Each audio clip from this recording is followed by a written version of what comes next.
Welcome to Dr. Roger and Friends, the bright side of longevity, hosted by 3 Ps in a podcast, Doc Roger, Teresa, and Danielle. Thanks for joining us for Coffee and Conversation.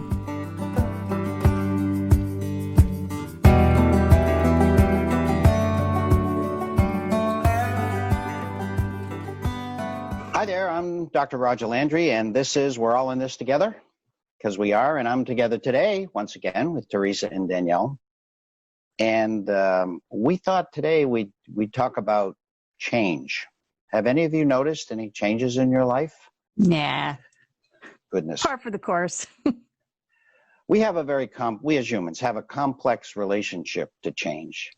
You know, when it really comes down to it, children probably exempted, although some children also resist change. But most of us are uncomfortable or fear in some cases, or resist change. And that's the nature of things, which is ironic, it's worse than ironic, because intuitively, when we really think about it, change is all around us. All things change. The Maasai saying, all things change. And to the extent that we hold on to something and don't want to give it up, we say we reach a good point in our life and say, no, nothing can change, and we resist everything. You're not going to be very successful at that, because, again, all things change. And then, of course, there's the other kind of change that we want in our lives and we try to make happen, and that seems to never happen. So, gee, my goodness, what about this change thing? Hey, our coaching guru. So much change and all at once, right? That COVID has brought big change on us all at once, effective immediately, really. And for most people, I would say significant change in their life. And no warning, practically no warning, I'll say. And, you know, I coach widows, and it's not unlike that experience of losing your spouse. Big changes all at once. The brain interprets change as danger, potential danger, right? It's our brain's job to keep us safe from harm, and what's familiar, the brain decides is safe. And so change, the brain perceives as unsafe, and that creates fear and all sorts of discomfort and a host of other emotions. And so I think it's important to say, brain, you know, your opinion is noted. I hear you. I see you. You're doing your job. Thank you. And then get a little more control over that brain and you know, shift it in other directions. But just recognizing we are hardwired to be uncomfortable with change. And that's just our brains doing their jobs. You know, when we feel this fear from change, we grieve, and grief and fear are so intertwined, but we grieve for what was. And then we hold ourselves accountable because, you know, people are dying and I shouldn't be grieving my little losses, and that has no upside ever either. So I would say what's important for us right now is know that change is uncomfortable for a lot of very good reasons, that your brain is only doing its job, and you know, not to judge what your brain is doing. There's certainly lots of strategies we can use to limit those inputs of fearful information that creates fear in our brain, and flood our brains with that which is very good for us. And that can help us a lot. But just recognizing that your brain isn't hardwired to be excited about change, and that's okay. I like that, because you're talking a lot about self-compassion, and it's something that we maybe are lacking because we're judging our reactions to stress. And it's also interesting because Doc Roger always talks about kaizen, you know, take small steps. Well, we took a whole bunch of giant steps all at once because we had no choice. So everything inside is, so yes, I like that, the idea of kind of wrangling your thoughts, focusing your attention, practicing self-compassion. I always talk about being mindful. So we plan as much as we can, but just understand stuff's going to change sometimes by the hour. And the more we just focus on what we can control and create our schedule, that's going to give us hopefully some groundedness. So be mindful, have a plan, have some sort of schedule that can be your anchor when you feel like you're kind of going in a million directions. And then, as Roger, as you've said, accept. Because just saying, resisting is not going to do anything. At some point, you're going to be, okay, this is the way it is. And there's some kind of stress relief in just accepting and knowing that, hey, I did everything I possibly can. I'm just going to have to kind of sit with what's here. So I guess my last thought would be find the lesson, because we got lessons that we didn't want to get in flexibility and patience and in communication skills with other people. So we didn't ask for those, but I think we've all grown a little bit out of this. So if you can take some things from this to move forward, I think it will help put things in a little bit of a different perspective. I knew this was going to be a great topic. Thank you both. That was great information. I think that acceptance of as Danielle said, of what is, what we can change, let's change. So let's make this new life the best it can be, and maybe we can do that in small bites, like Kaizen. So each day we change something, and therefore make it a much more acceptable and pleasurable experience. But the thing is, someone has said, I wish I remember who said it, but there's been a lot of wisdom that's been out there on the net. And this one said, this is a historic time. Probably never again, hopefully never again in our lives, we would ever experience something like this. And if it's seen as an opportunity, and some of us are, time with family, time slowing down, rethinking your life, rethinking your job, rethinking what you get value from, what you get enriched by, and just the ability to be mindful. What a gift. So there's challenges. We don't want to be Pollyanna about this, but there are some lights here in this challenge. So we hope that you pursue those, and that you what's the one? I don't know the whole phrase. Is to give me the strength to accept, to change what I can and accept what I can't. And I think we're in one of those situations. And the wisdom to know the difference. And the wisdom to know the difference. I forgot the most important part. Thank you, Danielle. That is probably the saying of the day.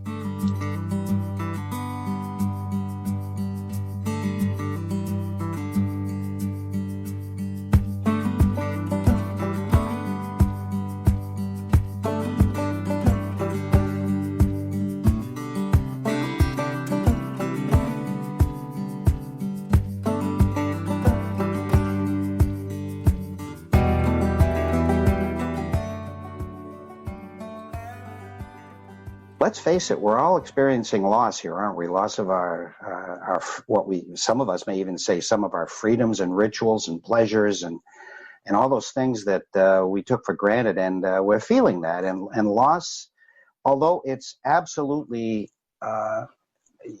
you cannot take it away from just being alive. Loss is an essential component of living. And as we live through our lives, through our lifespan, we experience loss, but that doesn't make it any easier. The point is, particularly with aging, when we talk about aging, but certainly with this, is that it doesn't all have to be about loss. Certainly there are things that have been there, but we can still grow, we can gain, we can be very positive, and we can be gaining lots of things. And if you get a little negative, you get a little, maybe you're a little petulant, or you're complaining about the losses that you've had, be easy on yourself. I'm going to give you a little pat on the back in the sense that this is normal. So our ancestors, we have a negativity bias that we inherited from our ancestors. And it came because if one of our ancestors was walking down a path, there was a brown thing in the grass, it was much better if he thought that was a lion than he just assumed it was a rock. You know what I mean? So you make the mistake. And so we tend to focus on the negative. And if we hear something negative, we tend to ruminate on that much more than something positive. It's just the nature of things. So it's okay that you have this, but you don't have to live that way. It's not healthy. it's not pleasant, and it's not good for those around you. And I have 2 colleagues going to help you with that. So, Teresa. There's so much scarcity, and I guess there's nothing like a pandemic to spark feelings of scarcity. So I've been thinking a lot about scarcity versus abundance and that mindset. So as we know, there's scarcity of access to food, to hand sanitizer, to soap, to like basic things. There's so much information out there, but I feel like there's scarcity of the valid, really helpful to us information. Scarcity of money as we watch the stock market do its thing, just the economic fallout.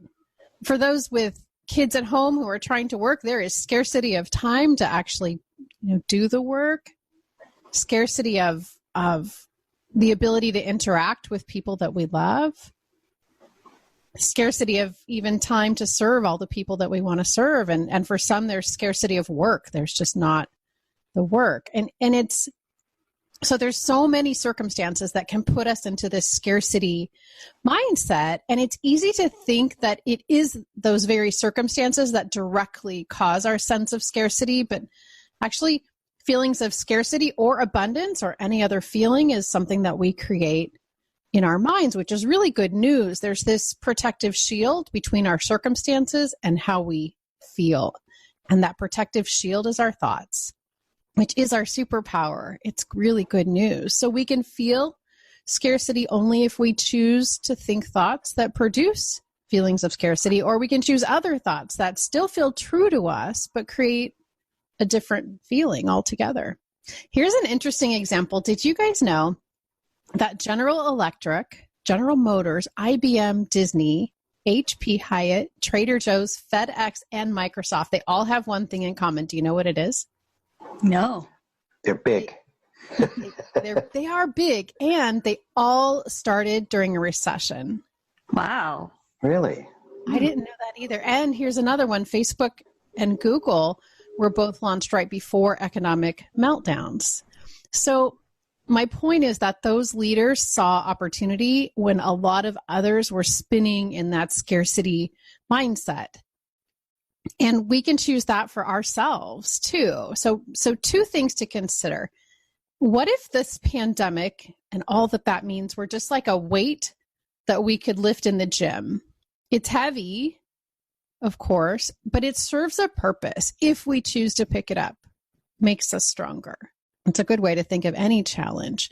And another thought, if we can keep the long term in mind, then we can see this as truly just a blip in time, even an opportunity to better manage our minds and to think thoughts that serve us. So our brains certainly can spiral on scarcity, and they often do. That's the nature of human brains, as you said, Dr. Roger. Keep us safe. If we acknowledge that as normal, though, and then ask our brains to consider abundance. So for every area of life that seems to represent scarcity, ask our brains to think of 2 areas of abundance. Our brains can do that work. So this can actually be a time to enjoy abundance and even create more abundance, but it's completely up to us. And I see that as really good news. Those are some really great thoughts. And when you're thinking about abundance and lack, it always brings to mind the Cherokee proverb that many people have heard, where the grandfather is talking to his grandson, and he said, there are 2 wolves that live within each of us. One is very negative, and it comes from a place of guilt, resentment, sorrow, regret, anger. And then there's the positive wolf that comes from joy and peace and empathy and compassion. And the young grandson says, well, which one wins? And he says, the one you feed. So which wolf are you going to feed? If you're feeding something about a lack, you're not going to necessarily get the results you want. And from a financial perspective, negative emotions are coming from that negative wolf makes us hyper-focus and limit our choices. So think being chased by a tiger, you don't care what else is going on around you except getting away. So you're really narrowing your focus. But if the tiger is money, then you're really narrowing what you can do and the options that may be presented to you. So how that can negatively spiral is your risks. You're not willing to take risks. So in other words, you might not invest. You might not spend money to go to school that might help you make more money in the long run. And just by limiting your focus, there are some creative opportunities that you may be missing that you don't even know are available to you. Right now, I know a lot of people that I've spoken with kind of regret not having more money in savings. Well, regret is not going to help us with where we are at this moment.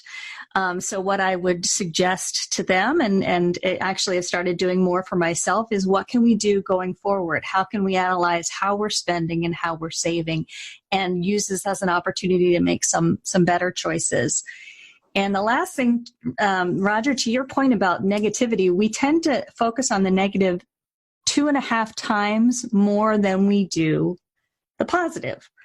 And again, this comes from the broaden and build theory in positive psychology, where when we look for positive opportunities, when we look for the joyful, it makes us more creative because now everything's an opportunity.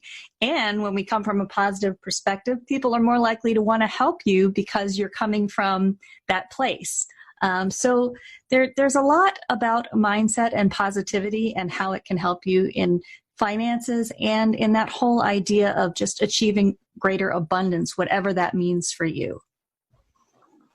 Here's a great quote I think you guys will like. It's by James Clear, and it says, "Wealth is the power to choose. Financial wealth is the power to choose how to spend money. Social wealth is the power to choose who to hang out with. Time wealth is the power to choose how to spend your day. Mental wealth is the power to choose how to spend your attention." I think that's what we're talking about. Whoa. Very, very powerful. I'm humbled by both of you. You have such fantastic advice for our listeners. I think we should close there. Thank you both very much. It's a pleasure working with you.